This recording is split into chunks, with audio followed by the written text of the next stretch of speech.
1852년 4월 10일 알제리에서 미국 시민 한 사람이 세상을 떠났습니다.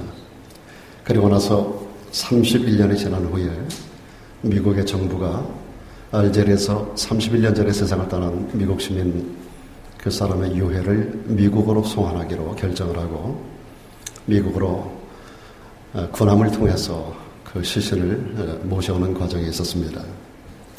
드디어 그 유해가 미국에 도착하던 날에 뉴욕시가 생긴 이래로 최대 인파가 부두에 모였습니다. 거기에는 미국의 대통령을 위시해서 모든 국무위원들 그리고 수많은 뉴욕 시민들이 함께하는 그러한 자리였었습니다. 이때까지만 하더라도 뉴욕시가 생기고 나서 가장 많은 인파가 모였던 그러한 기록을 가지고 있는데 그곳에서 군악대가 연주를 하고 그리고 예포를 쏩니다.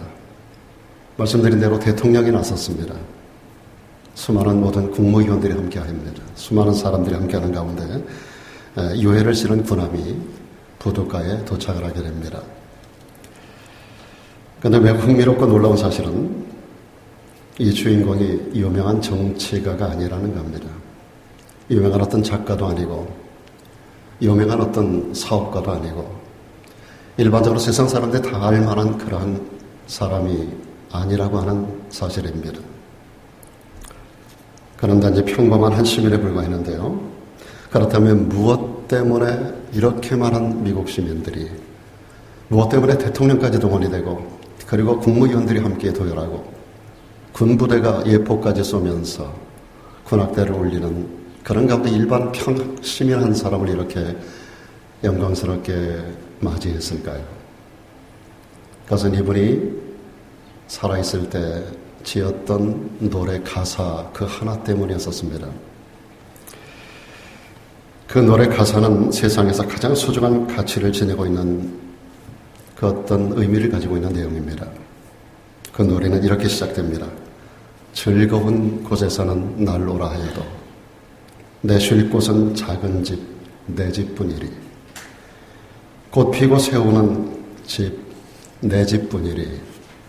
홈, 스윗 홈이라고 하는 노래를 여러분 잘 아실 것입니다. 이 노래를 만든 존 하워드 페인이라는 사람에 대한 이야기를 여러분에게 말씀드렸습니다. 우리는 1년을 12달로 나누고 그리고 각 달마다 의미를 부여하게 됩니다. 의미를 부여하는 가운데 5월을 우리는 가정의 달이라고 말합니다. 미국 사람들에게 있어서 가정이라는 의미, 대단히 중요한 의미를 가지고 있습니다. 오늘 여기 앉아 계신 여러분 모두도 부모님을 통하여 세상에 태어나게 되고 한 남자와 한 여자가 만나 가정을 이루고 때로 하나님의 은혜 가운데 자녀를 생산하게 되고 우리는 가정이라고 하는 굴다리 안에서 일생을 포근한 가운데 삶을 살아가게 됩니다. 여러분, 하나님께서 인간을 만드시고 제일 먼저 세워주신 제도가 가정이라고 하는 것입니다. 창세기 1장에 보면 하나님이 사람을 만드셨어요. 그리고 나서 한 남자와 한 여자를 만나게 합니다. 그러므로 가정이라고 하는 제도는 하나님이 세워주신 축복된 첫 번째 제도라고 하는 것입니다. 두 번째 제도는 국가라고 하는 제도를 세우셨고 세 번째 제도는 교회라고 하는 제도를 세우셨습니다. 이 중에 가장 중요한 것 첫 번째 제도와 세 번째 제도, 가정이라는 것과 그리고 교회라고 하는 제도를 통해서 우리 하나님은 우리 인간을 축복하고자 하는 계획을 세우셨던 것입니다. 가정을 소홀히 여기는 자, 교회를 소홀히 여기는 자에게 절대로 하나님을 축복하지 않는다라고 하는 그런 의미를 가지고 있는 것입니다. 가정은 하나님이 세우신 축복을 위한 첫 번째 제도라고 하는 것을 생각해 볼 때 우리가 이제 5월을 맞이하면서 5월달도 우리가 가정의 달로 우리가 기리고 있지만 특별히 각 주마다 첫 번째 주부터 시작해서 여러 가지 의미들을 제시하고 있습니다. 그중에 첫 번째 주일을 우리는 어린이 주일로 그렇게 지키고 있습니다. 오늘 우리의 가정을 세워주신 하나님의 섭리, 우리들에게 자손들을 주시고 문중을 세워주게 하신 우리 하나님, 그 하나님의 은혜와 축복이 여러분 가정 위에 넘치기를 주님의 이름으로 축원합니다. 오늘 저는 예레미야 29장 말씀을 선택을 했습니다. 우리에게 4절로부터 11절까지 말씀, 여러분들이 잘 알고 있는 내용은 11절의 내용인데 이 11절의 내용이 태동한 배경이 4절부터 기록되고 있는 걸 볼 수가 있어서 특별히 우리 교회 성도들의 구조를 생각하면서 어린이라고 하는 것에 포커스를 맞추기보다는 가정이라고 하는 큰 주제를 가지고 하나님께서 우리 가정을 세우시는 과정에서 평안과 소망이 넘치는 그러한 가정을 세워가기를 원하시는 하나님의 섭리를 우리가 말씀 가운데 보면서 은혜를 나누려고 생각합니다. 오늘 하나님은 가정을 세워주시면서 그 가정들을 향하여 이렇게 말씀을 주고 있습니다. 너희를 향한 나의 생각이 있어. 여기서 말하는 너희의 개념은 11절의 부분이지만 4절부터 거슬러 올라가서 생각을 해야 됩니다. 여기서 말하는 너희의 개념은 일반적인 너를 얘기하는 게 아닙니다. 일반적인 하나님의 사람을 이야기하는 게 아닙니다. 가정을 이야기하는 겁니다. 너희 가정을 향한 나의 생각, 그 뜻입니다. 너희 가정은 내가 세웠고 그 가정을 향한 나의 계획이 이거야. 나의 생각은 이거야. 그것은 재앙이 아니라 평안이야. 너희 장래에 소망을 주려 하는 계획을 가지고 너희 가정을 내가 세워준 거야 라고 하는 의미를 가지고 있는 것입니다.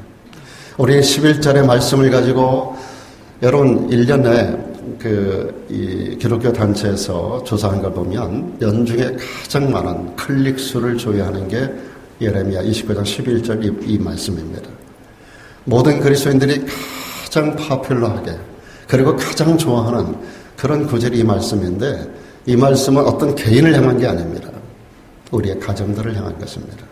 너희 가정을 향한 나의 생각, 너희 가정은 내가 세운 것을 기억하고 너희들의 가정을 내가 세워주며 내가 가진 계획이 이거야.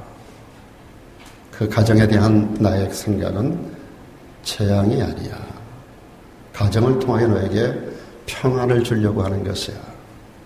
그리고 너의 모든 미래가 열리도록 미래에 대하여 너희가 소망을 가질 수 있도록 너희 가정이 너희 둘만의 관계로 끝나는 것이 아니라 자손들을 통하고 너희 미래의 역사를 통하여 내가 너희 가정을 향한 놀라운 계획을 가지고 있어 라고 하는 것을 하나님께서 주시고 있는 내용이 예레미야 29장 4절에서부터 거슬러 올라서 오늘 11절에 결정적으로 말씀을 주고 있는 것입니다.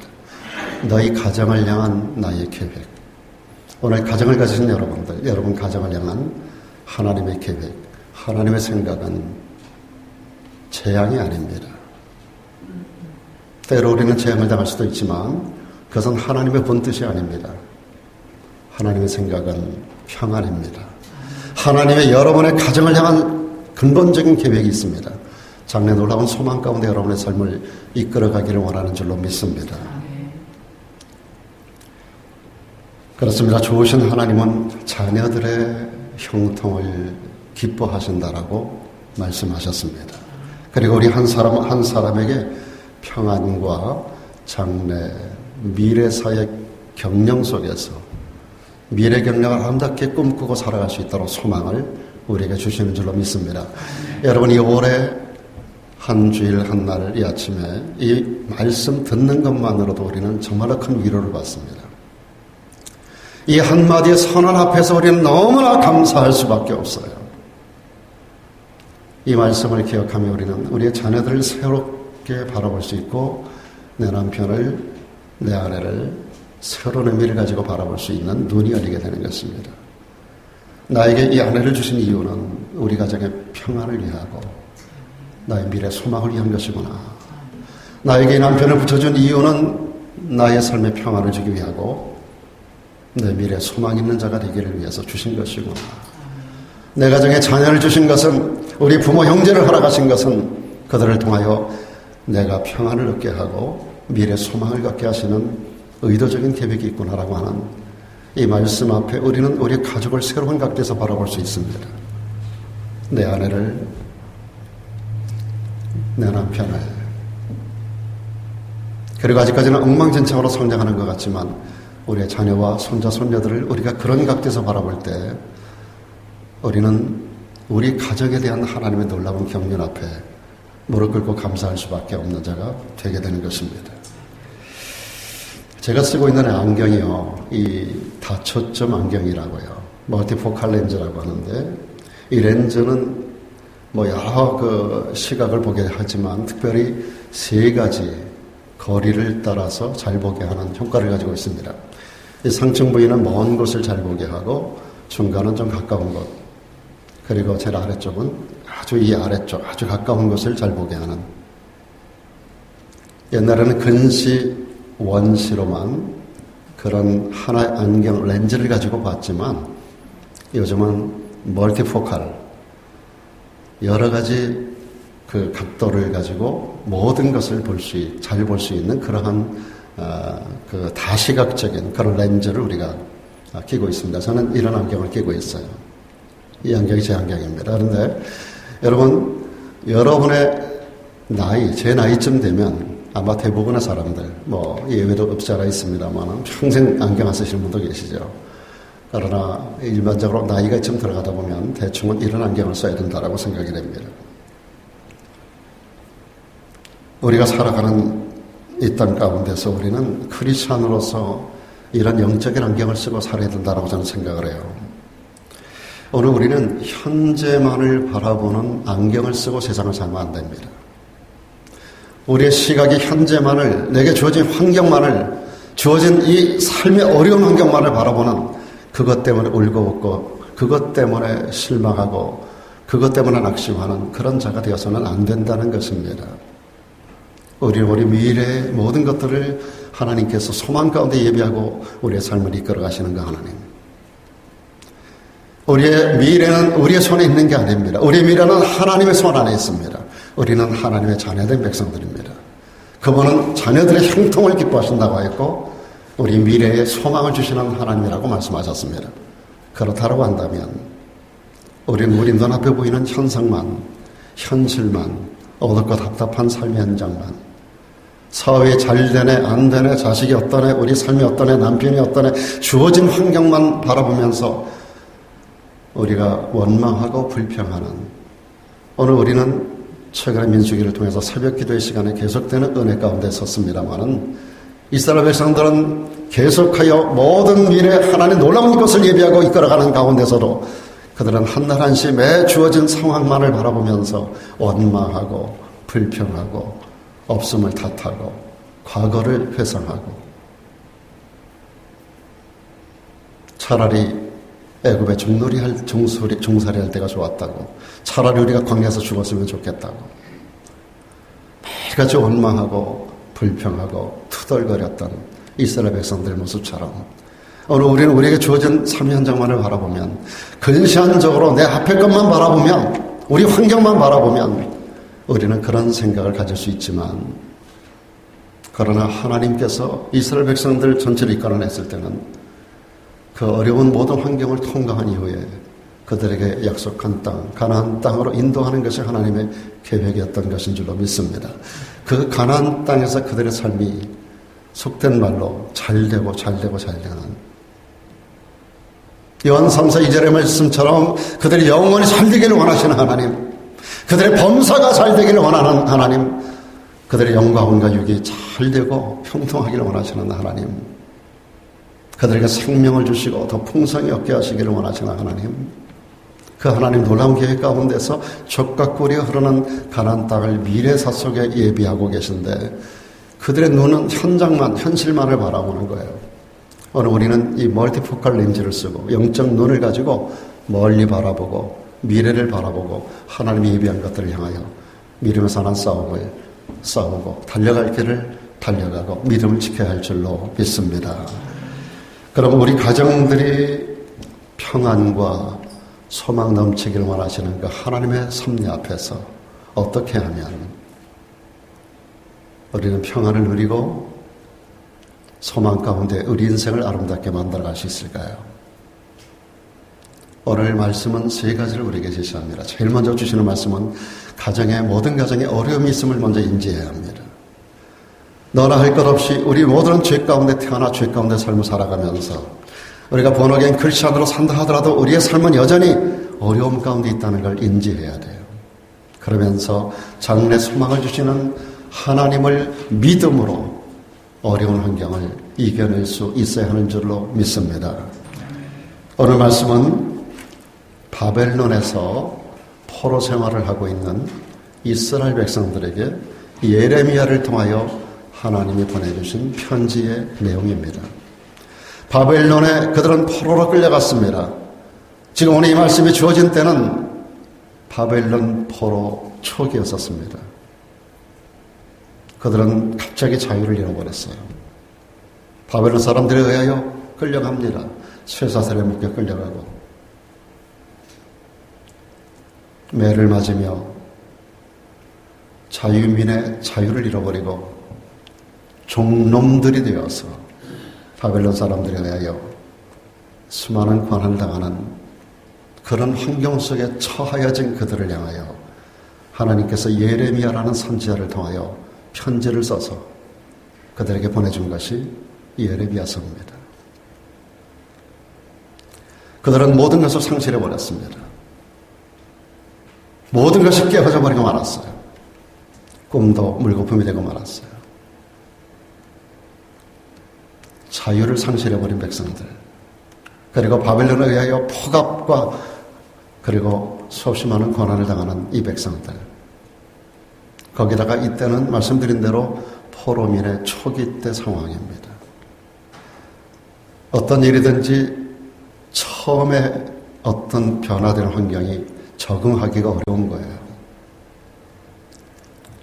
우리가 이민자로서 미국에 들어왔을 때도 그렇지 않습니까? 이민자로서도 처음 정착하는 과정이 제일 어려운 거예요. 저도 군대 생활을 해봤습니다만 군대 군 복무를 하더라도 그 쫄병 시절 막 입대해가지고 군기 바짝 들어가지고 그래가지고 소리 빽빽 질러대던 그런 시절 불과 그게 몇 개월만 지나면 군 생활이 이거다 하라고 하는 걸 알 때쯤 되면 몇 개월밖에 안 지났는데도 군대 생활 절반을 하게 되는 겁니다. 처음이 참 어려운 거예요. 처음도 한국에서 미국 오는 것처럼 자유로운 국가에서 자유로운 국가로 오는 것 같은 그런 상황이 아니라 자유를 잃어버린 상황에서 포로민으로 끌려가는 이스라엘 백성들에게 처음 적응은 대단히 어려운 것이었을 거예요. 그런 백성들에게 우리 하나님께서 오늘 위로하며 이 말씀을 주신 것입니다. 우리 말씀 가운데 보면 예레미야는 그 동족들을 향하여 하나님의 메신저로서 말씀을 전하면서 그리고 이 시대를 살아가는 오늘 저와 여러분들을 향하여서 이런 말씀을 줍니다. 자포자기하지 마라. 주저앉지 마라. 낙심하지 마라. 현실을 인정하라. 그리고 재앙이 아니라 평안을 주시고 장래 소망을 주시는 하나님에 대한 믿음을 잃어버리면 안 된다. 그리고 그 믿음을 가지고 어려운 환경을 이겨내라 라고 권면의 말씀을 주고 있는 겁니다. 일본 사람 중에 가와이 주니치라고 하는 장애인이 한 분이 있습니다. 이분은 시각장애인이면서 교사 생활을 하는 젊은 분인데요. 이분이 중학교 3학년 때 어떤 일로 인해서 시력을 잃어버렸어요. 시력을 잃어버리면 온 세상이 암흑천지가 되어버리고 말아요. 마음도 어두워지고 맙니다. 그럴 때 선생님 한 분을 만납니다. 스즈키 유지라고 하는 선생님을 만나요. 이 스즈키 유지를 통해서 그의 눈이 열립니다. 여전히 육신의 눈은 어둡지만 그 마음이 눈이 열려요. 그 스즈키 유지가 이런 말을 합니다. 시력을 잃은 현실을 인정하라. 그리고 환경을 몸으로 익혀라. 몸으로 익혀라. 자기 현실을 인정하고 그 환경을 이겨내야 된다라고 하는 권면입니다. 현실을 인정해야 된다. 받아들여야 된다. 현실에 어둡고 답답한 것을 인정하라. 그러면서 거기서 주저앉으면 죽는다는 거예요. 온몸으로 환경을 익혀라. 환경을 극복해야 된다라고 하는 그런 권면의 이야기입니다. 그래서 이 가와이 주니치가 학교 교사가 되는데요. 학생들 대할 때 눈이 안 보이니까, 청력은 살아있지만 눈이 안 보이니까, 그래서 녹음기를 가지고 가서 아이들 녹음을 다, 목소리를 녹음을 하는 거예요. 그리고 그 목소리하고 이름하고 맞추는 거예요. 집에 가가지고 밤새도록 그 목소리하고 이름하고 목소리하고 이름을 자꾸 자꾸 외우고 갖다 뜯어 맞추고 하면서 그 아이들을 매일같이 대하고 하면서 계속해서 목사님 녹음을 하고 집에 가서 또 계속 듣고 어떤 상황이 어떤 생각 가지고 있고 하는 것을 목소리만 들으면서 다 알아듣게 되는 거예요. 제가 고등학교 다닐 때 저희 1학년 때 그 선생님 한 분이 이분이 대단히 비상한 분입니다. 기억력이 좋아서 그런지 몰라도 이분은 그 학생을 이제 매년마다 자기 반 담임이 바뀌잖아요. 그때는 60명이 한 클래스에 있었는데 그 아이들 이름을 개학하기 전에 다 외워버려요. 아이들은 한 번도 본 적이 없어요. 얼굴도 모르고 한 번도 본 적이 없는데 이름을 다 외워가지고 와요. 가지고 학교 개학하는 첫날에 학교 운동장 앞에 쫙 서잖아요. 다른 선생님들은 전부 그 출석부를 가지고서 이름을 부르고 얼굴 쳐다보고 부르고 쳐다보고 그러는데 이분은 뒷짐지고 이름을 불러요. 이름. 아이들이 첫날에 완전히 다 잡혀버려요. 첫날에 아이들이 선생님의 그 권위 앞에 완전히 눌려버려요. 그러나서 그 클래스가 얼마나 훌륭하게 다른 클래스와 비교할 수 없는 그러한 상급 클래스로 학교에서 유명세를 떨치는 그러한 선생님을 제가 합니다. 오늘 이 스즈키 선생에 의하여 가와이 주니치가 그런 걸 배운 거예요. 환경을 극복해야 된다. 이번에 얼마 전에 우리나라에 와서 이런 말을 했습니다. 이루고자 하는 꿈만 있으면 장애라고 하는 것은 아무것도 아니다. 사랑하는 여러분, 하나님이 우리에게 미래를 약속해 주셨습니다. 이것이 우리에 대한 하나님의 비전이고 이것이 우리가 가져야 할 꿈인 줄로 믿습니다. 여러분 가정에 개인의 삶에 이 꿈이 없어지면 안 됩니다. 이 꿈이 있는 자는 환경이 아무리 어려워도 이것을 극복할 수 있는 능력을 우리가 가지게 되는 거예요. 하나님이라고 함께 하시고 나의 미래 모든 경영에 대한 놀라운 계획을 가지고 있다는 사실, 소망을 가지고 있다는 사실, 하나님께서 우리를 향한 놀라운 계획을 가지고 있다는 사실을 우리가 기억할 때 주어진 환경이 아무리 어려워도 그것을 극복해내는 능력이 우리에게 주어지게 된다라고 하는 것입니다. 아마도 여러분 가정마다 어려움이 있을 거예요. 목사에게도 말할 수 없는, 누구에게도 말하기 어려운 그러한 약점들이 있을 거라고 봅니다. 그런데 여러분 이것을 인정하십시오. 우리 약점을 인정하십시오. 그러면서 이렇게 외치시기 바랍니다. 하나님께서 멀지 않은 장래에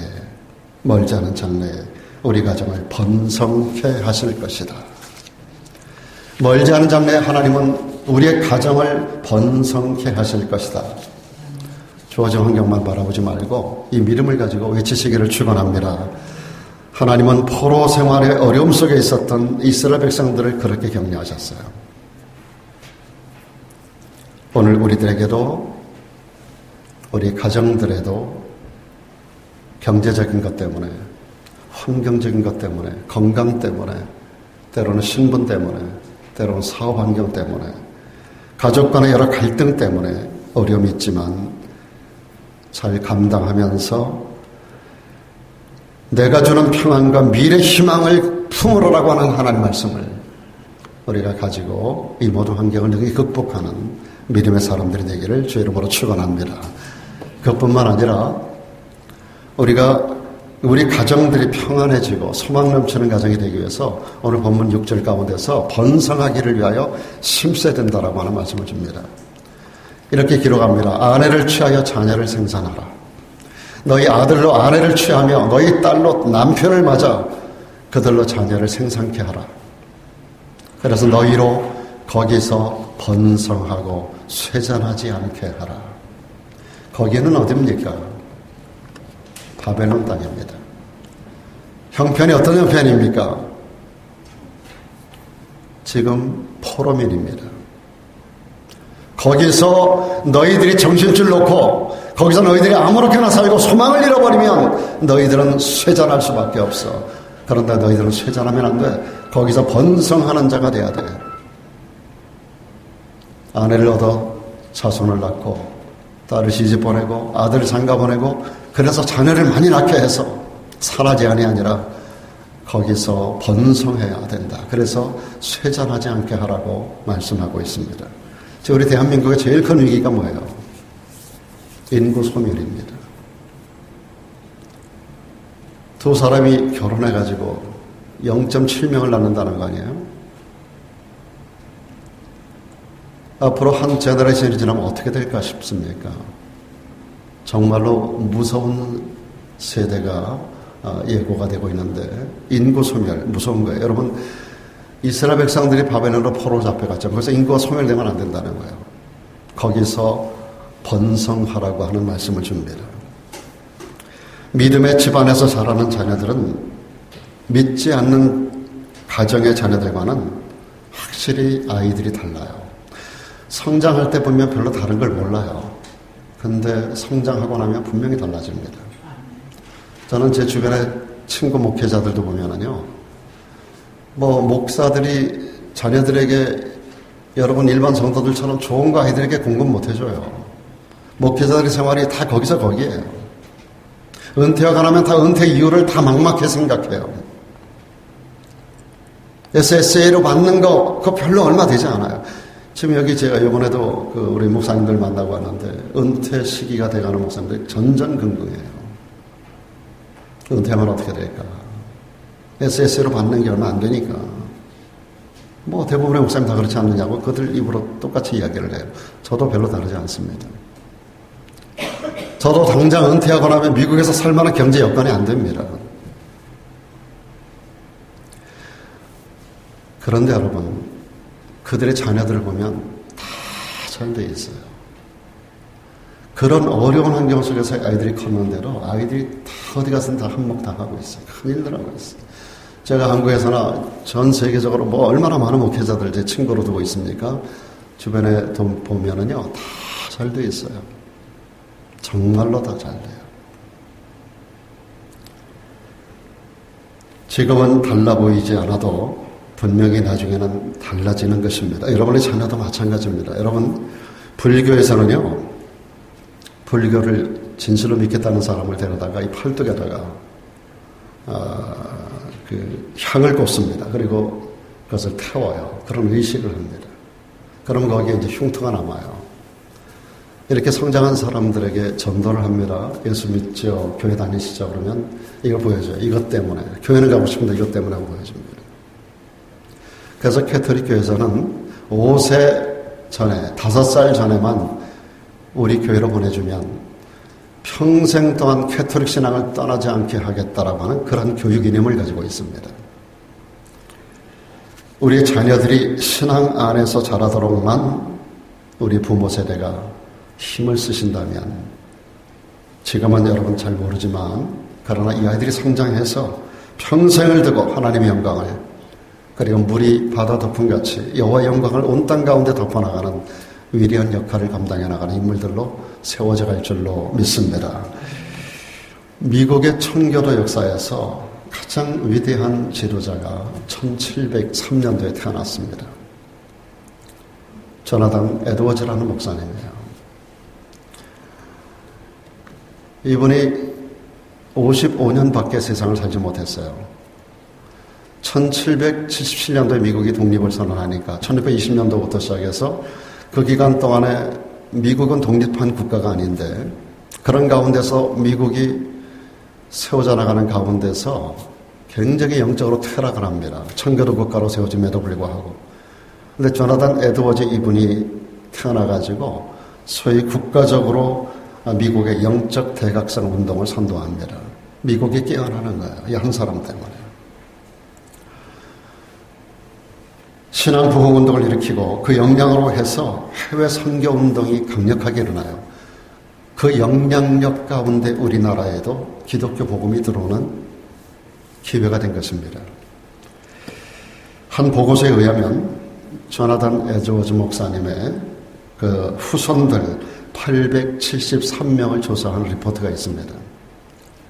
이게 언제 조사된 걸 정확하게 모르겠는데, 목사님들마다 가정의 달이 되면 이걸 굉장히 많이 예화로 사용하는, 저도 많이 예화를 사용하는데요. 여러분에게 한 번 더 말씀을 드립니다. 그 후손 873명을 통계를 잡았을 때 그때가 언젠지는 모르지만 그때까지 그 873명의 후손으로 나왔는데 873명 전체가 보니까 대학 총장이 12명이 나오고 교수가 65명이 나오고 의사가 60명이 나와요. 그중에 목회자가 100명이 나오고 군대 장교가 75명, 저술가가 85명, 변호사가 100명, 판사가 30명, 공무원이 80명, 미국의 하원 의원이 3명, 상원 의원이 스테이트의 상원 의원이 2명 아닙니까? 상원 의원이 2명, 그리고 미국의 3대 부통령이 1명이 나와요. 그리고 260명이 남는데 그들이 전체는 평범한 신앙인들로 사회에서 선한 영향력을 나타내는 인물들로 기록된 것들을 발견할 수 있었다고 합니다. 제가 숫자를 재봤더니 873명이 맞아요.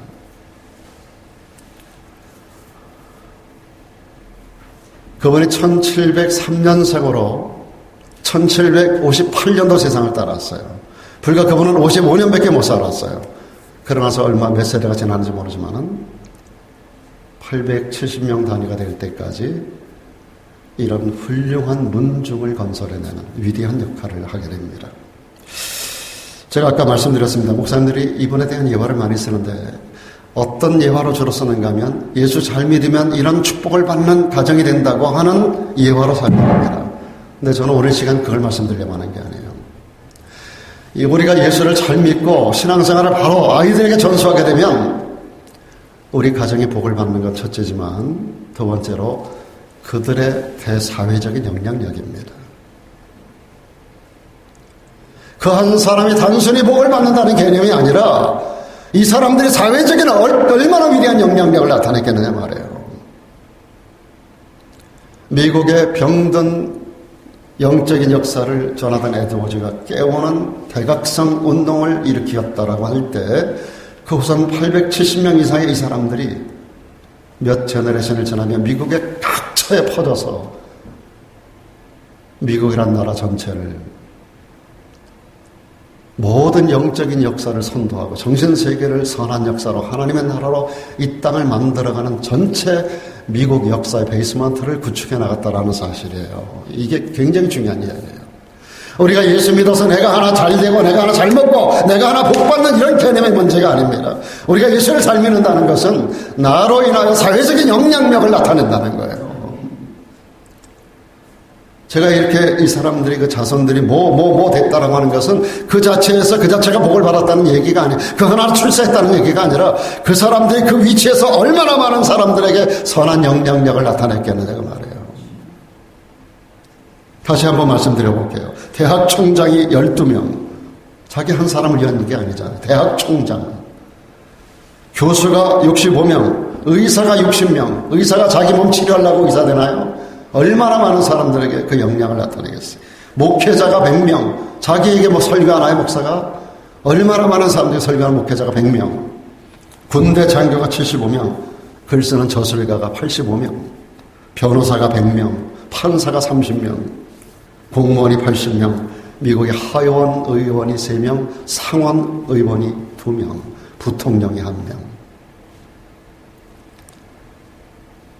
오늘 이 조나단 에드워즈 문중에 대한 이야기는 예수 잘 믿고 축복받으라 하는 얘기가 아니에요. 궁극적으로는 예수를 잘 믿으면 자손들을 잘 키워내면 그들이 사회적으로 기여하는 영향력이 얼마나 놀라운 것인가를 우리들에게 보여주는 그런 말씀이에요. 그래서 예레미야는 오늘 이 말씀 하반절에서 이렇게 말합니다. 너희가 거기서 번성하고 쇠잔치 않게 하라. 한 가지 더, 우리의 가정들이 평안하고 소망 넘치는 가정이 되려면 어떤 환경에서도 말씀에 굳게 서서 믿음을 지켜야 된다라고 하는 것입니다.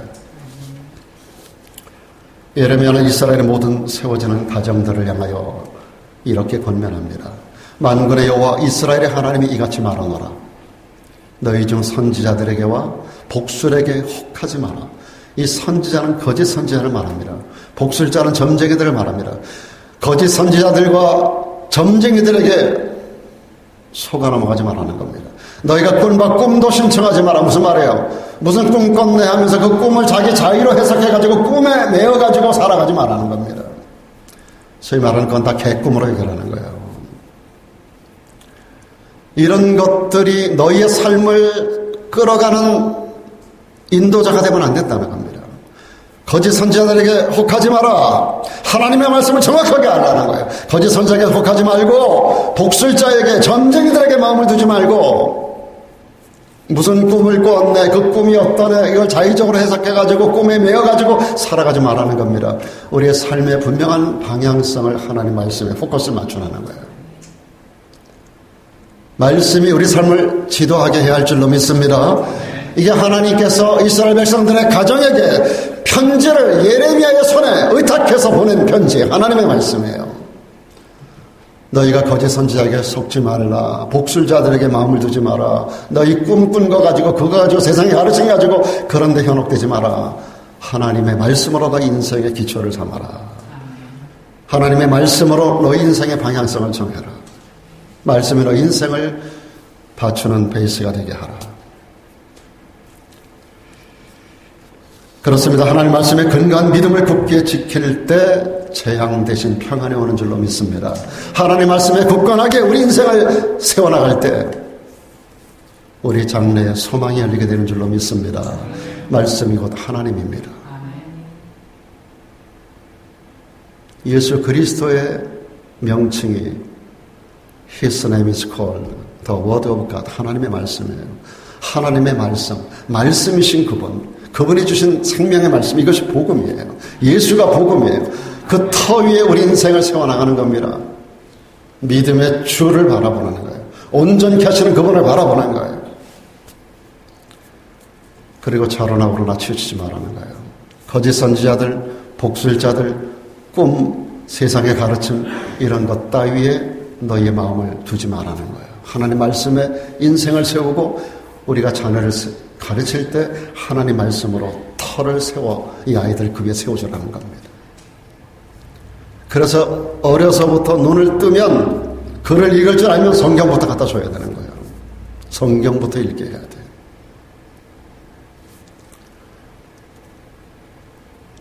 우리가 어려서부터 하나님을 가르치고 어려서부터 하나님 말씀으로 양육하면 성경을 말씀하는데 늙어서도 이것을 떠나지 않는다 그랬어요.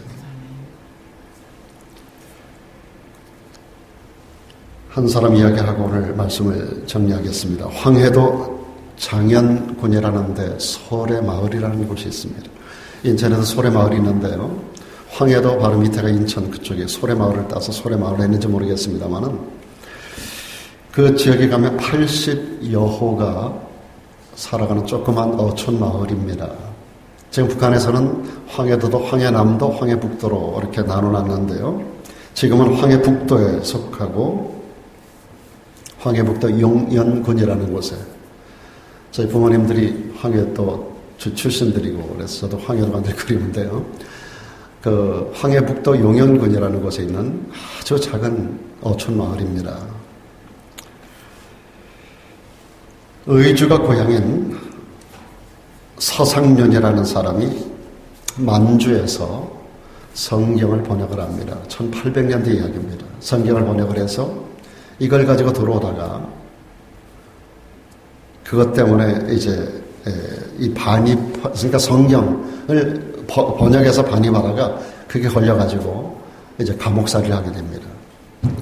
이 서상련이라는 이름이 굉장히 유명한 이름이에요. 굉장히 교회사에서 중요한 인물인데 우리 한국교회에서요. 성경을 번역해서 들어오다가 반입하다가 걸려가지고 감옥살이 하는데 감옥살이 하다가 어느 때 이분이 탈옥을 했어요. 탈옥을 해서 이 황해도 아까 말씀드린 소래마을에 친척이 있어가지고 그쪽으로 숨어 들어갔습니다. 거기가 아주 촌구석이니까 거기 가서 숨어 들어갔어요. 그런데 이분이 뜨거운 가슴을 가지고 그 소래마을에 있는 80호 되는 사람들을 향하여 복음을 전하기 시작합니다. 그리고 그 지역에 소래교회를 세웁니다. 이 소래교회가 우리 한국 역사에 최초로 세워진 교회입니다.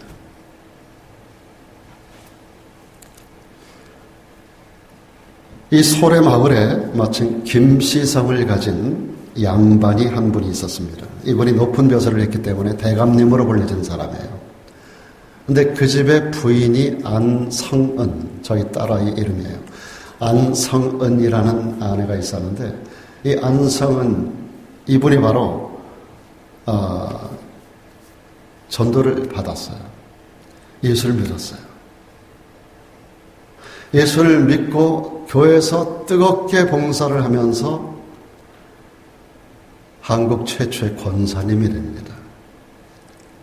근데 그 남편이 전통적 유교 사상에 젖어있던 그 남편, 대감님이 자기 와이프가 교회 다닌다고 옷을 벗기고 내쫓고 온몸을 때려가지고 멍들게 하고 머리카락을 뽑고 보통 박해를 하는 게 아니에요. 그런 가운데서도 이 안성은이라고 하는 권사님이 믿음을 지킵니다. 굳건하게 믿음을 지키면서 그 아이들을 믿음으로 양육합니다. 이남 사녀를 낳아요. 제가 말씀드리려고 하는 것은 그 이남 사녀가 어떻게 대사회적 영향력을 나타내는 인물이 되었는지를 말씀드리려고 하는 거예요. 아까 조나단 에드워즈 목사님 말씀을 드렸는데, 이 시골의 촌구석에, 섬마을에 있는, 섬이 아니죠. 그 촌구석에 있는 그 어부들 사는 그런 곳에 조그맣게 세워진, 한국에 최초로 세워진 교회, 그건 무슨 볼품이 있었겠습니까? 그런 곳에서 태어난 아이들, 이 6명을 어머니 권사님이 양육해내는데 이 아이들이 이렇게 큽니다. 첫째 아들, 2 아들이 있었어요. 김윤방, 소래교회 초대 장로가 됩니다. 이 사람이 한국 기독교 역사의 최초의 장로입니다. 둘째 아들 김필수, 1908년에 세브란스를 졸업하고 한국 최초의 외과 의사가 됩니다. 그는 상해 임시정부 의정원을 지낸 독립운동가 역할을 합니다. 그 다음에 4명의 딸이 나는데, 첫째 딸이 김노득이에요. 양력욱이라고 하는 의사와 결혼을 합니다. 둘째 딸 김규래, 정신여학교를 졸업하고, 정신여학교를 졸업하고 서병호 장로와 결혼합니다. 서병호 장로는 소래교회 설립자인 서상윤 목사의 조카입니다. 셋째 딸 김순예, 정신여학교를 졸업하고 김규식 박사와 결혼을 합니다. 김규식 박사는 한국의 이승만 박사, 서재필 박사에 이어서 한국의 3번째 박사 학위를 받은 분입니다. 이번은 세문안교회 장로가 되고 상해 임시정부의 외무총장을 지내는 독립운동가가 됩니다. 그의 아내 김순애도 상해 임시정부 의정원을 지냈다고 합니다. 그리고 막내딸 김필예, 의사인 최영국 박사와 결혼하고 정신여학교 교장 선생님을 역임합니다. 연동교회 최초의 권사가 되고요. 한국 기독교 여성운동사를 최초로 이끌어가는, 시작하는 인물이 됩니다. 제가 왜 이분에 대한 얘기를 말씀드리는가 하면은, 황해도 바닷가 이름 없는 촌구석에 있었던, 그것도 핍박받는 한 여성도가 믿음으로 눈물로 양육한 그 아이 6명의 자녀들을 이렇게 훌륭한 인물들로 키워냈을 때 그 아이들이 사회에 나타나는 선한 영향력이 얼마나 컸는가. 그 땅 소래마을이 명당이었기 때문이 아닙니다. 그 뒤에는 불타산이 있어요. 불타가 부다. 부처의 이름이잖아요. 부처의 이름을 딴 산이 불타산이 앞에 있고, 옆에는 인당수, 심천이가 몸을 던졌다고 하는 인당수가 있는 지역입니다. 지역이 명당이라서가 아니라 고난과 박해 속에서도 믿음을 지켜냈었던 이 안성은 권사, 그 믿음이 이런 선한 영향력을 만들어낸 줄로 믿습니다. 고통 중에도 믿음을 지켜낼 때 하나님은 그런 자들에게 재앙이 아닌 평안의 삶으로 인도해 가는 것을 믿으시기 바랍니다. 우리가 고난 중에 절박한 환경 가운데도 끝까지 믿음을 지켜낼 때 여호수아 갈렙처럼 가나안 땅을 얻게 할 뿐만 아니라 미래 소망 가운데 우리의 삶을 하나님께서 열어주시는 줄로 믿습니다. 여기 살아가는 모든 어머님들도 이 안성은 권사님 같은 그런 여성도들이 다 되기를 주의 이름으로 축원합니다. 오늘 우리가 사는 현대를 불확실성의 시대라고 말합니다. 우리는 정권도 바뀌고 역사가 굉장히 출렁거리는 시대를 좀 살아가요. 한 치 앞을 내다볼 수 없는 불확실성의 시대를 우리는 지금 살아가고 있습니다. 그러나 이 시대가 믿지 않는 사람들에게는 분명히 불확실성의 시대일지 모르지만 하나님을 믿는 저와 여러분들에게는 미래 소망 가운데 찬란한 미래가 우리들에게 예비되어 있는 줄로 믿습니다. 믿는 우리에게는 평안이 약속되어 있습니다. 미래 소망이 약속되어 있습니다. 번영이 약속되어 있는 줄로 믿습니다. 특별히 우리 가정들에 대해서 번성이 오늘 말씀 가운데 약속되고 있음을 보게 되는 것입니다. 하나님 우리 그리스도인들에게 재앙이 아닌 평안을 주기를 원하시나 하나님. 너희를 향한, 너희 가정을 향한 나의 생각은 재앙이 아니라 평안이야. 너희 가정을 향한 나의 생각은 미래, 소망을 주려고 하는 것이야. 우리 말씀을 머리에 새기고 마음에 담고 가정으로 돌아가셔서 남편을 그런 각도로 바라보십시오. 내 아내를 그런 각도로 다시 한번 바라보십시오. 품을 떠난 우리 자녀들을 그런 각도에 바라보시고 우리의 자손들을 그런 각도로 한번 바라보시길 바랍니다. 하나님께서 여러분의 가정에 재앙이 아니라 평안함으로 그리고 미래 소망을 약속하는 우리 말씀을 붙잡고 오늘 이 말씀을 받았던 이스라엘 백성들은 결코 평안한 가운데 받은 게 아니에요. 그들은 지금 노예민입니다. 나라가 망했습니다. 포로로 끌려갔습니다. 매를 맞습니다. 자유를 잃어버렸어요. 그런 그들의 가정을 향하여 하나님 주시는 메시지입니다. 너희에게 향한 나의 생각, 재앙이 아니야. 현실을 바라보지 마. 미래를 바라봐. 평안함과 미래 소망을 내가 줄 거야. 우리 하나님께서 주신 이 말씀을 기억하면서 오늘 저와 여러분의 가정을 다시 건강하게 이렇게 세우고 소망 중에 우리 가정을 축복하는 우리 모두가 되기를 주의 이름으로 축원합니다.